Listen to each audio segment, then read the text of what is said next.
জুলাই আগস্টে দেশে চলমান ছাত্র জনতার আন্দোলন নিয়ে কিছু বলতে দেখা যায়নি বাংলাদেশ ক্রিকেটের পোস্টার বয় সাকিব আল হাসানকে। এ নিয়ে সাকিব ভক্তদের ক্ষোভ রয়েছে। ২৩ আগস্ট জানা গেছে সাকিব আল হাসান গার্মেন্টস কর্মী রুবেল হত্যার মামলার আসামি।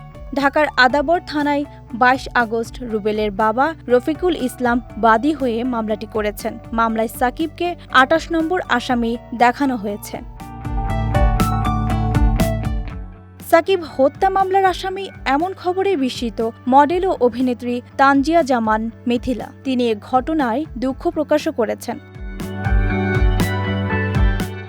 সাকিব মামলার আসামি এমন একটি খবর নিজের ফেসবুকে শেয়ার করে মিথিলা তাৎক্ষণিক প্রতিক্রিয়া জানিয়েছেন। সেখানে তিনি অর্থ লোপাটে অভিযুক্ত বাংলাদেশ ব্যাংকের সাবেক নির্বাহী পরিচালক শাহ আলমের মতো বড় অপরাধীরা এখনও মুক্ত এমন কথাও উল্লেখ করেছেন।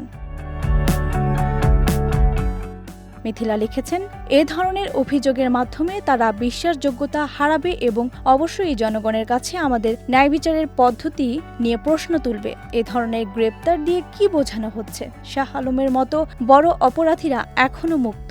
সাকিব যাই করুক না কেন, সে খুনি নয়। তার এত বড় অর্জনের কথা ভুলে যান কি করে? বিশ্বের কাছে বাংলাদেশের প্রতিনিধিত্ব করে চলেছেন তিনি। সাকিবের জন্য সত্যিই আমার খারাপ লাগছে। বাংলাদেশে তানজিয়া মিথিলা নামটি কয়েক বছর ধরে রয়েছে চর্চায়। বাংলাদেশি মডেল বলিউডের একটি সিনেমায় অভিনয় করেছেন। মিস ইউনিভার্স বাংলাদেশ ২০২০-এর মুকুটজয়ীও তিনি। যুক্তরাষ্ট্রে মিস ইউনিভার্স ২০২০ প্রতিযোগিতার ৬৯তম আসরে বাংলাদেশের প্রতিনিধিত্ব করেন তিনি।